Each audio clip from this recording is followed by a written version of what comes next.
Waves media తెలుగుకి స్వాగతం. కాకినాడ జిల్లా జగ్గంపేట స్థానిక గోకవరం రోడ్లోని కాపు కళ్యాణ మండపంలో శ్రీశక్తి ఉచిత బస్సు పథకం కారణంగా ఆటో కార్మికులు ఇబ్బందులు పడుతున్నారని కాకినాడ జిల్లా టీడీపీ అధ్యక్షులు, నియోజకవర్గ అభివృద్ధి కమిటీ చైర్మన్ జ్యోతుల నవీన్ అన్నారు. జగ్గంపేట నియోజకవర్గంలో 4 మండలాలకు సంబంధించిన 1740 మంది ఆటో కార్మికులకు ఒక్కొక్కరికి 25 కేజీల బియ్యం జగ్గంపేట ఎమ్మెల్యే జ్యోతుల నెహ్రూ చేతుల మీదుగా అందజేశారు. ఈ సందర్భంగా జ్యోతుల నవీన్ మాట్లాడుతూ, ఆటో కార్మికులకు జ్యోతుల నెహ్రూ ఫౌండేషన్ ద్వారా అనేక సేవా కార్యక్రమాలు చేస్తున్నామని, అందులో భాగంగా ఆటో కార్మికులకు చిరు సహాయం అందించాలని ఈ కార్యక్రమం తీసుకున్నారని అన్నారు.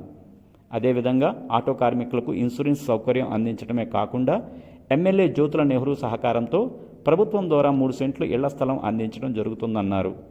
ఆటో కార్మికులకు ఆటోలు నిలుపుదల చేసుకునేందుకు స్థలం, ఆఫీసు ఏర్పాటు చేసుకోవడానికి కూడా సహాయ సహకారాలు అందిస్తామన్నారు.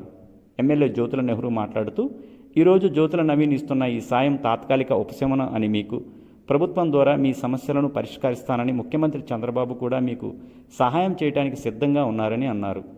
జగ్గంపేట గోకవరం రోడ్డులోని మినీ ఇండస్ట్రియల్ పార్కులో అర్హులైన వారికి ఉద్యోగాలు, వ్యాపారాలు చేసుకునేందుకు అవకాశం కల్పిస్తానని, ఎప్పుడు మీ ఏ సమస్య వచ్చినా ముందుంటానని ఎమ్మెల్యే నెహ్రూ హామీ ఇచ్చారు.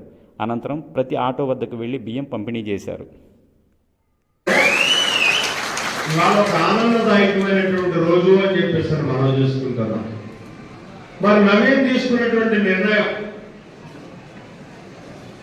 ఇవాళ కార్మికులంటే ఆ రోజు చెయ్యాడితే డొక్కాడుతుంది, అంతేగాని చెయ్యి ఎప్పుడైతే ఆగిపోద్దో అప్పుడు డొక్కాడడం కూడా ఆగిపోతుంది. అందరికీ కూడా పేరు పేరున హృదయపూర్వక నమస్కారాలు తెలియజేసుకుంటూ, ఈరోజు ఇంత క్షమించమని కూడా అడుగుతున్నాను. ఇది రాజకీయ మీటింగ్ కాదు. ఆటో యూనియన్ సోదరుల సమస్యలు తెలుసుకుని రాబోయే కాలంలో మనం ఎలా పరిష్కరించాలి అన్న ఉద్దేశంతో పెట్టిన కార్యక్రమం. అందుకని రాజకీయ వార్తలను తగ్గించినందుకు అందరూ కూడా క్షమించాలి ముందుగా. అలాగే ఎప్పుడూ కూడా